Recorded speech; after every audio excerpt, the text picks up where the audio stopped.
निर्माण झालेलं मनामधलं बल आपल्याला नाना प्रकारच्या आळसातून बाहेर काढून कुशल कर्म करण्यासाठी प्रेरित करते आणि आपल्या हातून ते कुशल कर्म होत असतो. आपण पाहतो अनेक वेळा भगवान तथागतांनी वारंवार सांगितलेलं भिक्खू संघाला श्रद्धायुक्त चित्ताने दिलेलं दान हे आपल्याला निब्बाणासाठी सहाय्यकारी ठरणार असते. आपल्याला या भवचक्रातून, दुःखचक्रातून, लोकचक्रातून, संसार चक्रातून बाहेर पडण्यासाठी या संपूर्ण दानाचा उपयोग होत असतो.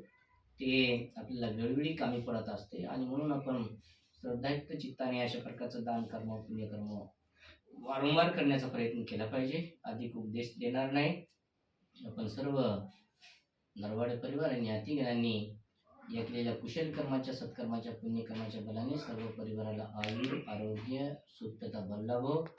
सर्वांना या संपूर्ण पुण्यकर्माच्या बलाने उत्तरोत्तर निब्बाणाच्या दिशेने जाण्यासाठी हे सर्व पुण्यकर्म सहाय्यकारी ठरो. अशा प्रकारची मंगलकामना आपण बुद्धवचनाने, बुद्धवचन म्हणजे आशीर्वाद गाथेने आपण थोडक्यामध्ये पूजेचा